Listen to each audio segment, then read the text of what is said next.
अस्सलाम वालेकुम। पाकिस्तान और इंडिया में सबसे बड़ा मसला ये है P2P पर कि वो जब भी अपने डॉलर्स बाय एंड सेल करते हैं उनके अक्सर बैंक अकाउंट फ्रीज हो जाते हैं या उनके साथ काफ़ी इश्यूज हो जाते हैं। P2P पर सबसे बड़ा स्कैम डर्टी मनी का है। जब भी आप किसी ऐसे बंदे के साथ डील करते हैं जिसने पहले किसी के साथ स्कैम किया हो, फ्रॉड किया हो, तो पुलिस या बैंक क्या करती है कि आपका एक चेन फॉलो करते हुए आपका बैंक अकाउंट फ्रीज कर देती है, चाहे आप कितने ही मासूम क्यों ना हो। P2P पर जब भी आप जाते हैं वहां पर बाय का ऑप्शन होता है, सेल का ऑप्शन होता है। अगर आपने बाय के ऑप्शन पर क्लिक किया आपको वो सारी लिस्ट आ जाती है जिनसे आप डॉलर बाय करना चाहते हैं। अगर आपने सेल पर क्लिक किया आपके पास वो सारी लिस्ट आ जाती है जिनको आपने अपने डॉलर सेल करने हैं। वहां पर आप पेमेंट का ऑप्शन सेलेक्ट करते हैं, आपके पास सारे बैंक आ जाते हैं। सारी जब आपके पास एक लिस्ट आती है बैंक की, कोई भी आपने बैंक सेलेक्ट किया जिसमें आपने पेमेंट रिसीव करनी है, उसके बाद एक आपके पास लिस्ट आ जाएगी कि जिनको आपने डॉलर सेल करने हैं। अब आपके पास अगर 50 लोग आ रहे हैं एक लिस्ट के अंदर, तो वहां पर आपने किसी भी एक को सिलेक्ट किया, उसको डॉलर सेंड कर दिए। अब जब आपने जब उसको पेमेंट की या उसने आपको पेमेंट की, कई दफ़ा ये हो जाता है कि आपका बैंक अकाउंट फ्रीज हो जाता है। आप फिर उस बंदे को कॉल करेंगे, मैसेज करेंगे कि यार अब मेरा बैंक अकाउंट फ्रीज हो चुका है, ये क्या सीन है। आप उसको गाली देने लग जाएंगे, लेकिन आपको पीछे का सिनेरियो नहीं पता होता कि आखिर ये क्या होता है। जब भी आप किसी ऐसे बंदे के साथ डील करेंगे जिसने किसी के साथ स्कैम किया हो या फ्रॉड किया हो, तो आपका बैंक अकाउंट 1 मिनट में फ्रीज हो सकता है, ब्लॉक हो जाएगा। फिर आप इसको जब बैंक जाएंगे तो आपसे पूछेंगे आपने क्या किया। जब आप कहेंगे कि मैंने क्रिप्टो में ऐसे पेमेंट कर रहा था, डॉलर बाई कर रहा था, डॉलर सेल कर रहा था, तो वो भी आपकी ये बातें नहीं सुनेंगे। वो कहेंगे कि आप ये करें, वो करें, कॉल करें हेल्पलाइन पर आप कॉल करेंगे तो वो कहेंगे बैंक जाएं। आप यानी कि एक ऐसी सिचुएशन में स्टक हो जाते हैं कि जिसका कोई, मैं कहता हूँ कि कोई भी आपके पास ऑप्शन नहीं होता कि आप इसको ठीक कर सके। जब भी आप बाइनांस पर P2P करते हैं, आपको पता है P2P आज के दौर में सबसे बड़ा स्कैम बन चुका है। न्यू लोगों को वहां पर पता नहीं होता कि किस बंदे से बाय करना है, किस बंदे को सेल करना है। जब भी आप किसी बंदे से डॉलर बाय करते हैं आपको 3 चीज़ें देखनी चाहिए। फर्स्ट, उसका देखना चाहिए कंप्लीशन रेट। उस बंदे का कंप्लीशन रेट 95% से ऊपर हो और मैक्सिमम ऑर्डर्स उसके 500 से ऊपर हों। दूसरा, आपको देखना चाहिए वेरीफाइड मर्चेंट्स, यानी कि आपको वेरीफाइड मर्चेंट्स के साथ डील करनी चाहिए जिनके ऊपर येलो टिक लगा होता है। तीसरा यह है कि नो थर्ड पार्टी पेमेंट्स, कोई भी थर्ड पार्टी पेमेंट ना लें। देखें, आपने एक बंदे के साथ डील करनी है, बैंक उसके नाम पर है, अकाउंट उसके नाम पर है, फिर ठीक है। यानी कि जो बाइनांस का नाम है और बैंक का नाम है सेम मैच करता है, फिर ठीक है, आप उस बंदे से डील करें। अगर बैंक का नेम और है, बाइनांस का नेम और है, और वो आपसे कहे कि ये मेरे भाई का बैंक है, ये मेरे इसका बैंक है, फलां फलां ये मेरे दोस्त का बैंक है, आपने उस ट्रेड को कैंसिल कर देना है, उस ऑर्डर को आपने कैंसिल कर देना है, ट्रेड नहीं करनी।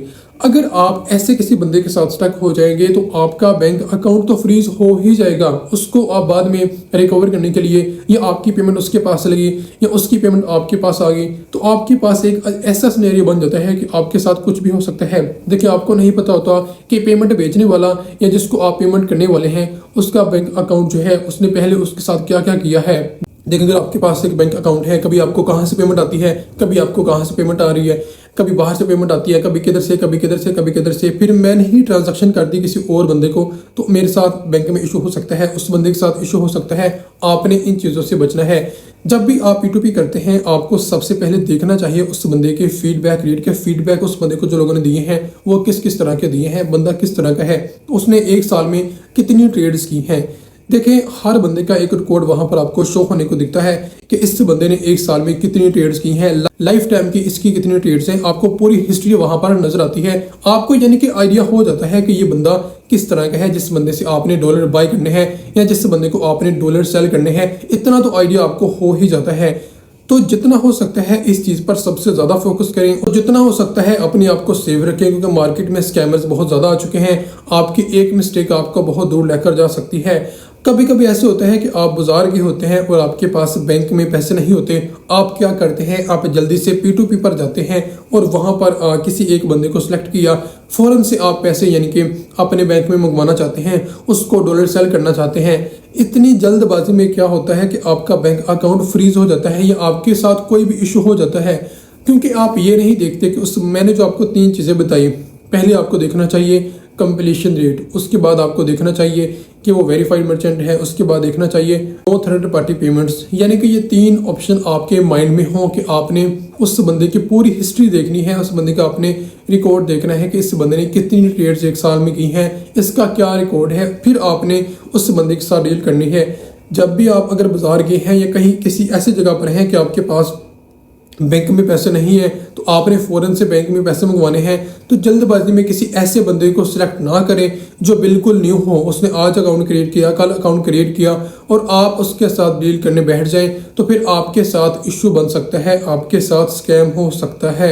याद रखें, जितना हो सकता है क्रिप्टो में अपने आप को सेफ रखने की कोशिश किया करें। चाहे आप ट्रेडिंग करते हैं, चाहे आप P2P करते हैं या कुछ भी करते हैं, जितना हो सकता है अपने आप को सेफ रखने की कोशिश किया करें। P2P पर जब भी आपने बाय एंड सेल करना है तो आपने बड़े सब्र से तहम्मुल से काम लेना है। आपने अच्छी तरह से पूरा बंदे का डाटा देखना है, उसके बाद आपने उसके साथ डील करनी है।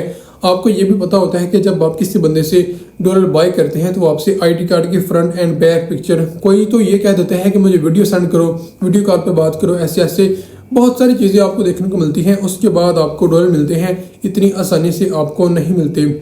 अब तो सून आपको ये भी ऑप्शन देखने को मिल जाएगा कि आप ऑटोमेटिकली वहाँ पर ऑटो ही सारा कुछ बाय कर सकते हैं। ये सारी जो जंजल है ये सारी ख़त्म हो जाएगी। तो आज की ये वीडियो आपको कैसी लगी आप नीचे कमेंट करके बताइए। P2P को मैंने अच्छी तरह से कवर कर दिया है कि आपने P2P पर कैसे बाय एंड सेल करना है।